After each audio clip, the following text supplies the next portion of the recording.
আসসালামু আলাইকুম। আমি ক্যাপ্টেন ডক্টর মোহাম্মদ সাইফুল ইসলাম, সহযোগী অধ্যাপক, অর্থোপেডিক এবং স্পাইন সার্জারি বিভাগ। আমি মনোয়ারা হাসপাতাল সিদ্ধেশ্বরীতে অর্থোপেডিক এবং স্পাইন সার্জারি এবং রিপ্লেসমেন্ট সার্জারি নিয়ে কাজ করি। এখানে আমি বিভিন্ন সময় বিভিন্ন ধরনের রোগী পেয়ে থাকি। স্পেশালি দেখা যাচ্ছে যে দীর্ঘদিন তার পা ভেঙে গেছে, রোড ট্রাফিক অ্যাক্সিডেন্ট বা গাছ থেকে পড়ে অথবা যে কোনো ধরনের আঘাতপ্রাপ্ত হয়ে ভেঙে গেছে, কিন্তু তার প্রপার অপারেশন না হওয়ার কারণে অথবা ইনিশিয়ালি প্রপার ট্রিটমেন্ট না পাওয়ার কারণে দেখা যাচ্ছে যে সে হাতটা জোড়া লাগে নাই, কিংবা সে হাতটা বাঁকা হয়ে গেছে, কিংবা বাঁকা ভাবে জোড়া লাগছে, অর্থাৎ তার দৈনন্দিন জীবনযাপনের জন্য খুবই কষ্টকর হয়ে যাচ্ছে। সেসব ক্ষেত্রে যে কাজটা আমি করি, এইটা একটা আধুনিক একটা চিকিৎসা, যেটা বাংলাদেশের দেখা যায় যে 95% হসপিটালে কখনো হয় না।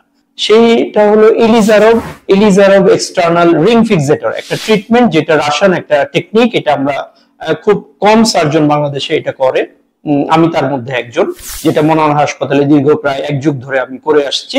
সেটা হলো যে কোনো কাটাছেঁড়া না করে, কোনো ধরনের কোনো, শুধুমাত্র মেশিন দিয়ে দেখে, আমাদের হসপিটালে সিআরএম বা ফ্লোরোস্কোপি মেশিন আছে, এই মেশিন দিয়ে দেখে দেখে সেই ভাঙা অংশটাকে বাইরে থেকে অপারেশন করা হয়, শুধুমাত্র ছোট ছোট কিছু ছিদ্র করে, এবং আলটিমেটলি রোগী দেখা যায় অপারেশন করার 1 দিন পরেই হসপিটাল থেকে চলে যেতে পারে।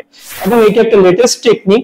এই টেকনিকে দেখা যায় যে অপারেশনটা করার 3 থেকে 6 মাসের মধ্যে ইনশাআল্লাহ সমস্ত রোগীর আর সুন্দর মতন জোড়া লেগে যায়। তো এইটা মনোয়ারা হাসপাতালে এটা খুব সুন্দরভাবে চিকিৎসাটা হয়, এবং আজ পর্যন্ত প্রায় বেশ কয়েক হাজার রোগীর অপারেশন করা হয়েছে যারা এখানে চিকিৎসা নিয়েছে এবং যারা ভালো আছে। তো আমি চাই যে যে সকল রোগী এই আধুনিক চিকিৎসা থেকে বঞ্চিত, তারা যাতে মনোয়ারা হসপিটালে এসে তাদের সময় মতো আমার সাথে সাক্ষাৎ করে, এবং আমি তাদেরকে আমার সর্বোচ্চ যতটুকু সম্ভব তাকে আপ টু দ্য মার্ক তাদেরকে চিকিৎসা দিয়ে তাদেরকে সুস্থ করতে পারি। ধন্যবাদ।